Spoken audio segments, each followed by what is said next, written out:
A Floyd County man faces felony charges after a chase, and we'll take you to a revival that is having a major impact in Johnson County. I'm Nick Collum, and this is the Mountaintop Daily.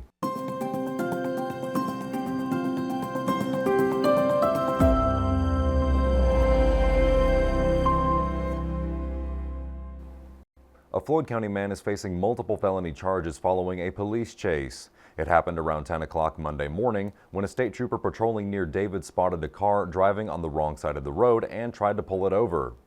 The driver, later identified as 39-year-old Jeffrey Lumpkins of Hueysville, sped away instead, leading the officer on a chase along Route 850, 404, and 1210.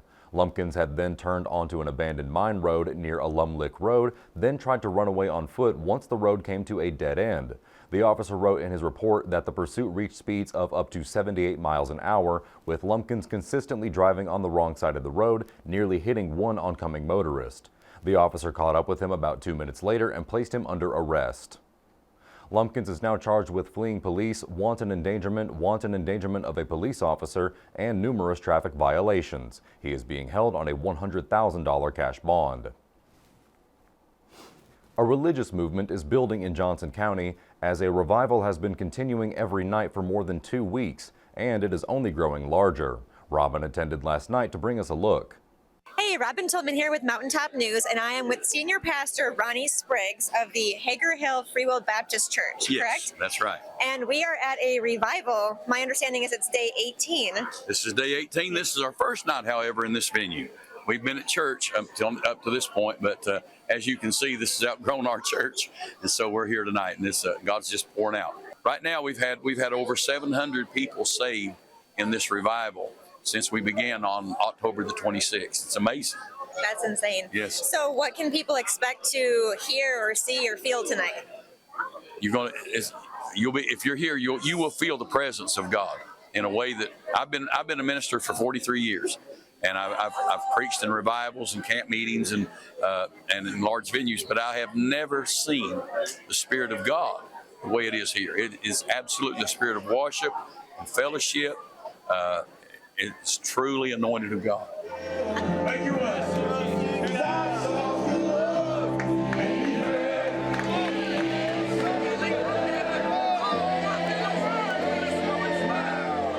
Personally, I believe that the revival started with the young people, in the Turning Point movement. I think if you could lay a finger on that, I would say Charlie Kirk's assassination would be an ignition point, that it really ignited people and changed the way people think. Okay, I'm here with Parker Estep. You're a student at Johnson Central. Johnson Central, right? And you're also part of Turning Point. Yeah, vice president. All right, and so we were just talking to the pastor, and he said that Turning Point kind of spearheaded this revival. Yeah, so I wouldn't want to take any credit for it. And us as Turning Point is our goal is not to take credit for anything, but is to to give the honor and glory where it is, and that's to God. We did our best. We hosted a youth worship night. We've encouraged people. We've invited our group. We've tried to get the young people energized and the young people the desire to be here, because this is where we desire to be. So just trying to get the young people to join us is kind of been our goal. We're just excited about this revival, and I would say to anyone that's watching or listening, if you're looking for something that's real, if you're looking for something that will help you, then come and see.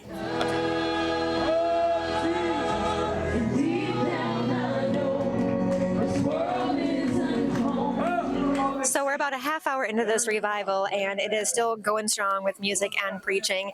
They estimated that there's about 1,200 people here, and people keep filtering in, bringing in their own chairs, which is pretty phenomenal. So if you want to join this revival, it's taking place at the old Kmart in Paintsville, and it's run by the Hager Hill Free Will Baptist Church if you would like to find them on Facebook. Reporting for Mountaintop News, I'm Robin Tillman. Coming up after the break. The Skies have provided a light show this week, and Breaks Interstate Park took advantage of it. We'll take you there when the Mountaintop Daily continues. But first, sports and weather. With Mountaintop Sports, I'm Dave Stanford. We're starting things off with major postseason recognition from the University of Pikeville women's volleyball program as the Bears prepare for this week's AAC tournament. UPike landed 3 players on the all-conference teams, and they were led by standout setter Chloe Brinton, who was named AAC Newcomer of the Year and earned first-team all-conference honors. Brinton led the entire league in assists this season and was a difference maker every time she stepped on the floor. She wasn't alone on the first team. Junior Lainey Hawley collected her 3rd first straight team all-conference selection after anchoring UPike's net defense all season long. Sophomore Cassidy Rivas earned 2nd team all-conference, finishing as the Bears' leader in kills and ranking among the top attackers in the AAC. The recognition didn't stop there. Reagan Mullins was named to the AAC Champions of Character team, and 12 UPike athletes were selected to the all-academic team, highlighting the program's excellence both on the court and in the classroom.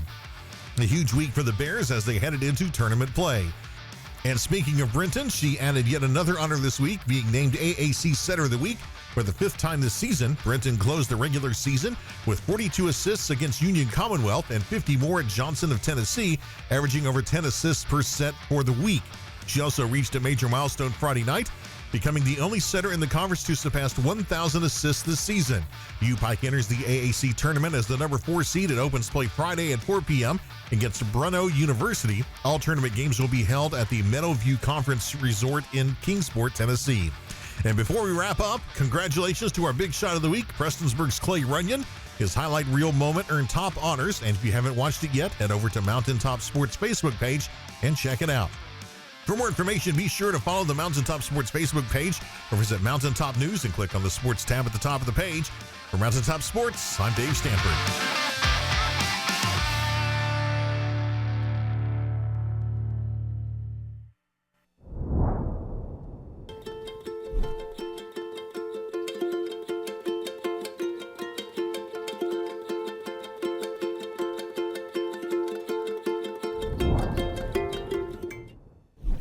When the government took Social Security away from honest Eastern Kentuckians, Attorney Ned Pillersdorf got the hearings declared unconstitutional.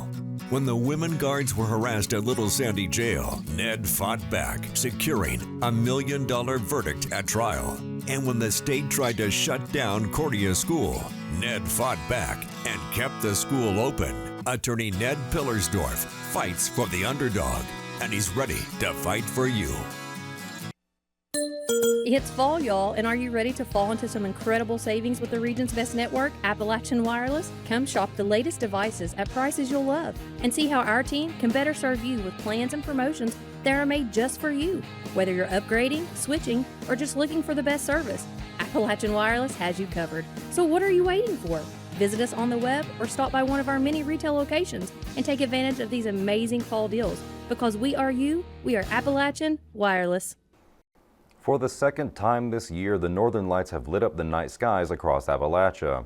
To give area residents their best chance to see them without light pollution, Breaks Interstate Park kept their state line overlook open until midnight. I went out last night to talk to those who came out to view the rare event. Over the past few days, area residents had the opportunity to see the Northern Lights appear in the Appalachia foothills. The Breaks Interstate Park kept their gates open until midnight to allow spectators to wait for a chance to see the cosmic event. Though it may have been a bit chilly, those who got to see it say it was worth it. We have tried to catch several of these, but I've not had a whole lot of luck. So we thought, last night it was way too cold for us to go out.